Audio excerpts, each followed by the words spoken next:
अस्सलाम वालेकुम। कैसे हैं आप सब लोग? उम्मीद करती हूँ कि आप सब लोग खैरियत से होंगे।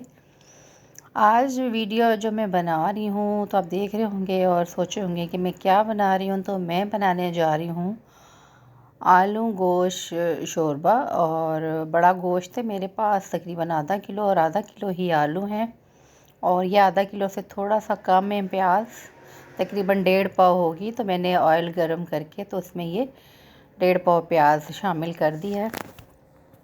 और ये शोरबा, आलू गोश्त का जो शोरबे वाला सालन होता है, ये बहुत ही लजीज बनता है। और हम लोग तो मसाले कम खाते हैं, लेकिन अगर मसाले थोड़े से ज़्यादा डले हों तो क्या ही बात है। तो ये प्याज हल्का हल्का देखिए फ्राई हो चुका है। बहुत ज़्यादा हमने डार्क प्याज नहीं करना, बस गोल्डन फ्राई करना है। उसके बाद ये मेरे पास हाफ़ केजी बीफ था और मैंने ये इसमें डाल दिया है। सारा हम इसमें बीफ ऐड कर देंगे और उसके बाद हम बीफ को प्याज के साथ थोड़ा भून लेंगे, ताकि प्याज का जितना भी कलर है वो अच्छे से बीफ पे आ जाए और बीफ भी अपना पानी जो है उसका वो निकल जाए सारा। और उसके बाद प्याज का कलर बीफ पे आ जाए, फिर उसके बाद हम इसको आगे क्या करना है, कैसे कुक करना है, फिर बताएंगे। अभी ये देख लें आप, बीफ हमने अच्छे से इसमें डाल के भून लिया है। बीफ का भी पानी खुश्क हो गया है। अब हम इसको थोड़ी देर भूनेंगे और ताकि बीफ का कलर अच्छे से थोड़ा सा, ये पिंक है तो इससे थोड़ा सा चेंज हो जाए। तो फ्लेम हमारा नॉर्मल ही है। बाकी ये है कि आप ये देख सकते हैं ज़बरदस्त सा मसा ये भून रहा है। और ये गोश्त वैसे मैं बनाती हूँ, बहुत ही टेस्टी बनता है अगर इस तरीके से बनाया जाए। वैसे तो लोग मसाला भून के और फिर गोश्त को बनाते हैं, लेकिन मैं ऐसे नहीं बनाती। तो ये है कि ये देख लें आप, सारे गोश्त का तकरीबन कलर चेंज हो चुका है। अब इस स्टेज पे हम इसमें पानी ऐड करेंगे और पानी ऐड करने के बाद तकरीबन ये हाफ़ आवर के लिए हम इसको हल्की आंच पे भुनने रख देंगे। आप देख सकते हैं ऑयल इसका अलग हो चुका है। अब हम इसमें तकरीबन हाफ़ लीटर ही पानी ऐड करेंगे। बहुत ज़्यादा पानी ऐड नहीं करेंगे, क्योंकि ये पानी हमने ड्राई करना है, गोश्त को इसी पानी में पकाना है। और इसी पानी में गोश्त इतना हो जाएगा कि इसी में ड्राई हो जाएगा पानी। अब हम इसको कवर करके रख देंगे तकरीबन आधे घंटे के लिए।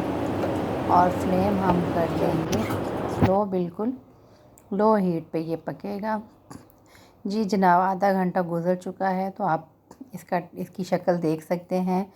अभी इसमें कोई मसाला नहीं ऐड हुआ, कोई अदरक लहसुन टमाटर कुछ भी नहीं, ना कोई मिर्ची मसाले। और फिर आप इसके बावजूद भी आप इसका कलर देखें, ऐसा लगता है कि जैसे अभी मसाले सब ऐड किए हुए हैं और इसका ये भुनाई हो रही है, लेकिन अभी मसाला मैंने बिल्कुल भी ऐड नहीं किया।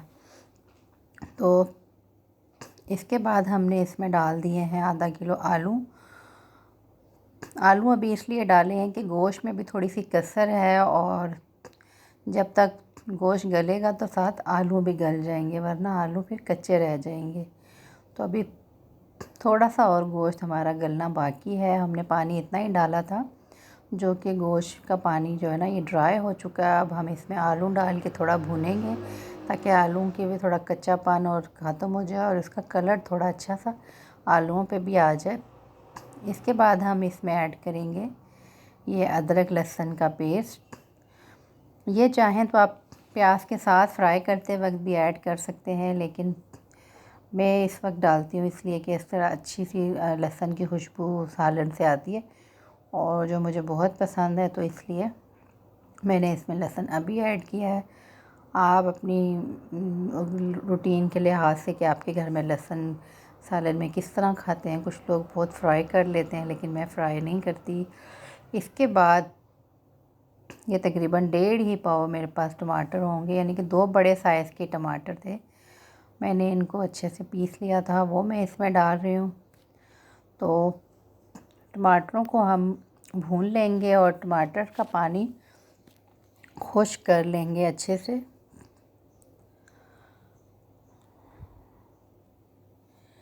ये जी टमाटर काफ़ी ज़्यादा भून चुके हैं। अब इसमें ये सारे मसाले ऐड कर लूँगी।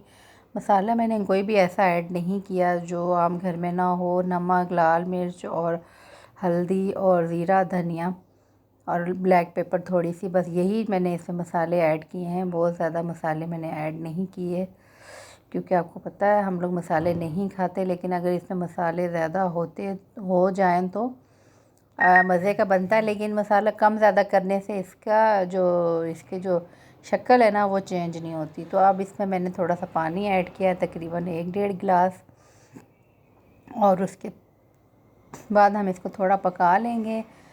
पानी ऐड इसलिए किया है ताकि हमें जितनी ग्रेवी चाहिए, जितना शोरबा रखना है तो हम इसमें रखेंगे। तो मैंने 1.5 गिलास पानी डाला था, लेकिन मुझे कम लग रहा था क्योंकि इसमें आलू भी पकने हैं, तो मैंने 1 गिलास पानी और डाल दिया। और साथ हरी मिर्चें, धनिया और थोड़ी सी कसूरी मेथी भी मैं इसमें ऐड कर दूंगी। ये जी अब जाएगी कसूरी मेथी, ये देख सकते हैं आप, थोड़ी सी मैंने ऐड की है ताकि अच्छा सा इसका खुशबू आ जाए इसमें से। अब हम इसको कवर कर देंगे। तकरीबन 15-20 मिनट मैंने इसको पका लिया है। आप ये देख सकते हैं आपने ग्रेवी किस लिहाज से रखनी है। ये शोरबे वाला है तो हमने इसमें थोड़ी शोरबा ही रखना है, और ये रोटी के साथ भी खा सकते हैं आप और चावलों के साथ ही। ख़ास तौर पे शोरबे वाला सालन अगर नान के साथ खाएं तो बहुत टेस्टी लगता है। हम लोग खाएंगे जी इसको नान के साथ, और थोड़े से चावल भी बनाए हैं। जब जो खाएगा चावल के साथ तो वो चावल खा लेगा। तो मैंने फ्लेम बंद करके थोड़ी देर के लिए इसको रख दिया है ताकि ये थोड़ा ठंडा हो जाए। अब इसके आप देख सकते हैं इसकी शक्ल, सालन कितना ही मज़ेदार लग रहा है, और आलू गोश्त का शोरबा रेडी है। अब हम इसको डिश आउट करने लगे हैं। आप इस रेसिपी को ज़रूर बनाएं, बहुत ही टेस्टी बनता है इस तरीके से, और जायके में भी बहुत मज़े का होता है, और देखने में भी इसकी शक्ल, इसका टेक्सचर बहुत ही मज़े का होता है। गोश्त तकरीबन ही गल चुका है अच्छे से, और आलू भी तकरीबन गल चुके हैं। तो आप देख सकते हैं इस रेसिपी को ज़रूर ट्राई कीजिएगा, और मुझे कमेंट सेक्शन में ज़रूर बताइएगा कि आपको ये कैसी लगी। और बाकी अगर आप मेरे चैनल पर नए हैं तो मेरे चैनल को सब्सक्राइब कर दें, और साथ ही बेल का आइकन ज़रूर दबाएँ ताकि मेरी हर आने वाली नई वीडियो की नोटिफिकेशन आप तक बर वक्त पहुँचे। और अपनी दुआ में मुझे याद कीजिएगा, और मैं भी आपको दुआओं में याद रखती हूँ, और मुझे आपकी सपोर्ट की बहुत ज़्यादा ज़रूरत है। प्लीज़ मेरी वीडियो को फुल वॉच किया करें। जी फ्रेंड्स, तो आपसे इजाज़त चाहती हूँ। अल्लाह हाफ़िज़।